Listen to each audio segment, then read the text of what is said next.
Hello students, this is Shweta, your biology teacher. Students, we are discussing regarding the tools of recombinant DNA technology, in which we have discussed all the tools. Only one tool is remaining, that is known as competent host. सिर्फ हमारा एक tool बाकी है, बाकी के सारे हम लोग पढ़ चुके हैं, आप लोगों ने लर्न भी कर लिया होगा.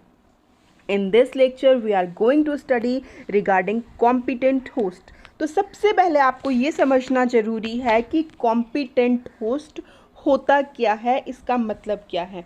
तो आप पढ़ चुके हो कि recombinant DNA टेक्नोलॉजी के अंदर जो टूल्स हैं वो टूल्स होते हैं. सबसे पहला टूल होता है रिस्ट्रिक्शन एंजाइम, राइट.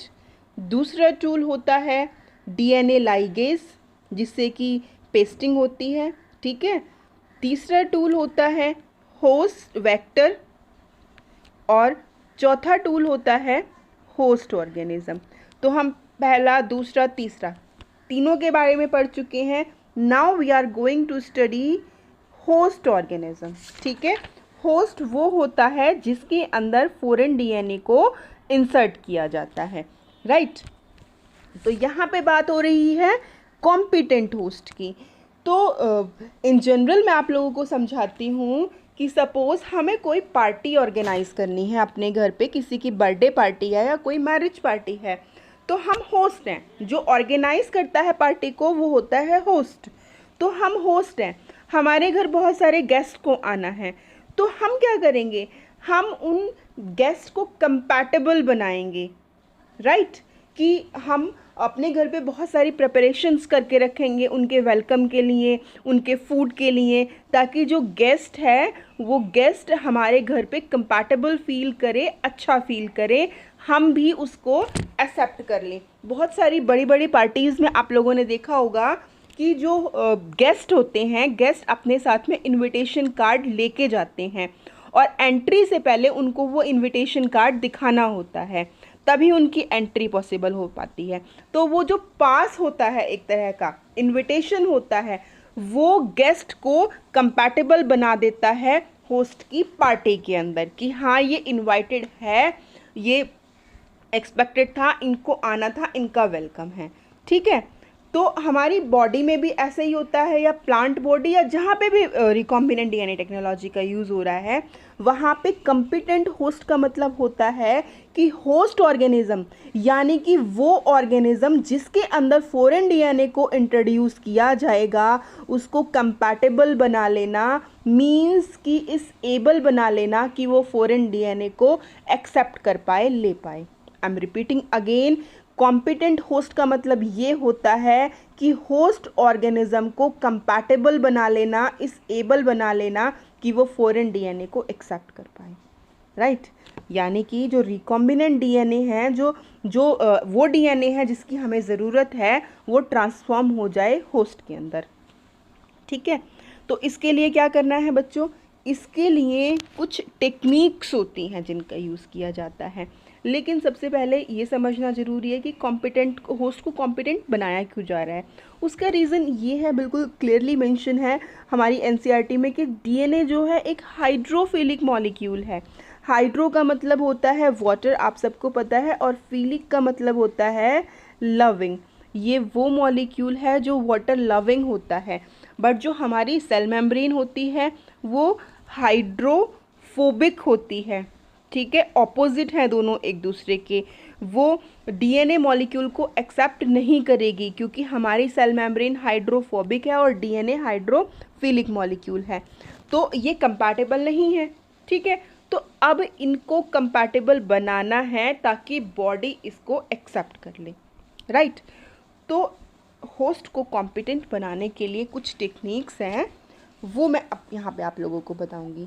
कुछ टेक्निक्स तो बच्चों फिज़िकल हैं, राइट, और कुछ टेक्निक्स केमिकल हैं, ठीक है. दो तरह की टेक्निक है, one is physical, other one is chemical. तो सबसे पहले हम फिज़िकल टेक्निक के बारे में डिस्कस करेंगे.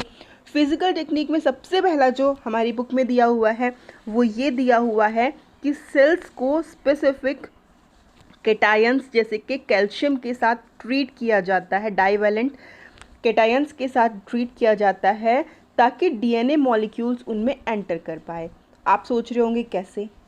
बेटा, जो डीएनए होता है, डीएनए नेगेटिव होता है, डीएनए के ऊपर नेगेटिव चार्ज होता है, लेकिन कैल्शियम के ऊपर पॉजिटिव चार्ज होता है। तो ऑपोजिट चार्जेस हमेशा एक दूसरे को अट्रैक्ट करते हैं अपनी तरफ। तो अगर सेल के ऊपर पॉजिटिव चार्ज आ जाएगा तो ये डीएनए को ऑटोमेटिकली अपनी तरफ अट्रैक्ट कर लेगा, राइट?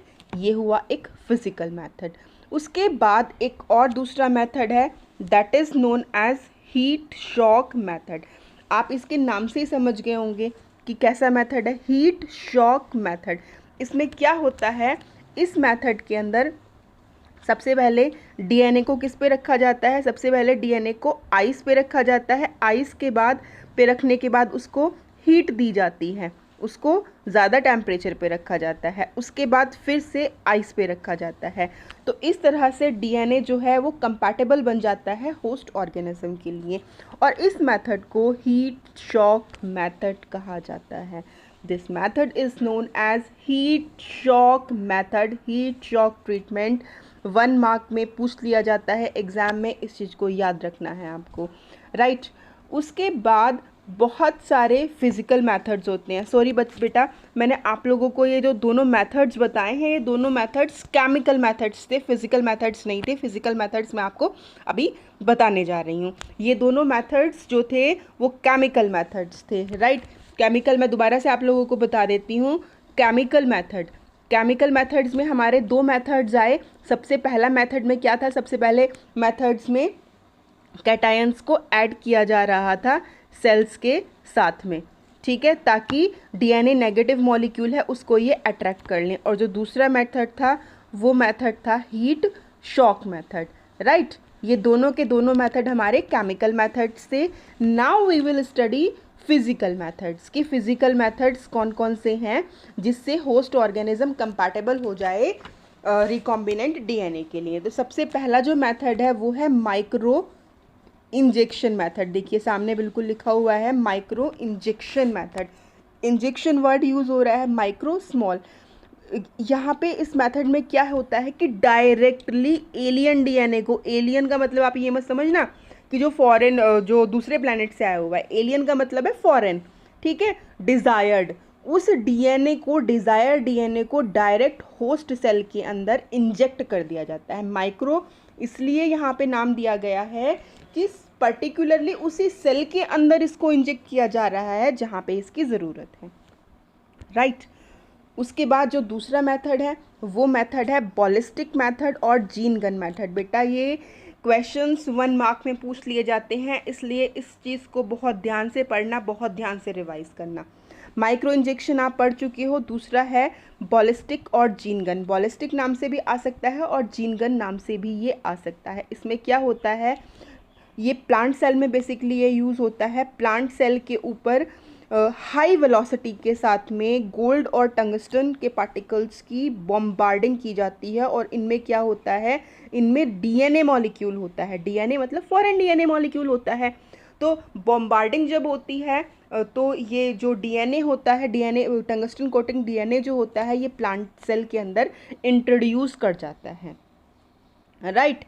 आप लोगों को क्लियर हो गए होंगे आई थिंक। दोनों के दोनों मेथड मैं फिर से रिपीट कर देती हूँ। ये टॉपिक बहुत ही इजी है, लेकिन एग्ज़ाम में आने के चांसेस बहुत बहुत ज़्यादा हैं। हम कॉम्पिटेंट होस्ट की बात कर रहे हैं। कॉम्पिटेंट होस्ट वो ऑर्गेनिज्म होता है जिसमें होस्ट को कंपैटिबल बनाया जाता है रिकॉम्बिनेंट डीएनए के लिए, फॉरेन डीएनए के लिए, ताकि वो एक्सेप्ट कर ले। इस प्रोसेस के लिए 2 मेथड्स यूज़ होते हैं, केमिकल मेथड और फिजिकल मेथड। केमिकल मेथड के अंदर सबसे पहले कैटायंस को ऐड किया जाता है सेल्स के साथ में। कैटायंस जो होते हैं वो पॉजिटिव चार्ज होता है उनके ऊपर, डीएनए के ऊपर नेगेटिव चार्ज होता है। तो पॉजिटिव चार्ज नेगेटिव चार्ज को अपनी तरफ अट्रैक्ट करेगा, तो फिर वो कंपैटिबल हो जाएगा। दूसरा मेथड है हीट शॉक मेथड। इसमें आइस मेथड यूज़ किया जाता है कंपैटिबल बनाने के लिए। फिजिकल मेथड्स के अंदर माइक्रो इंजेक्शन मेथड है और बॉलिस्टिक मेथड है, राइट? माइक्रो इंजेक्शन में डायरेक्ट इंजेक्शन लगाया जा रहा है, ये स्पेशली एनिमल सेल के लिए यूज़ हो रहा है। और बॉलिस्टिक मेथड जो है ये स्पेशली प्लांट सेल के लिए यूज़ हो रहा है। आई होप स्टूडेंट्स आप लोगों को ये टॉपिक क्लियर हो गया होगा, और अगर आपको ये क्लियर है तो kindly like, hit button, subscribe my channel. Thank you.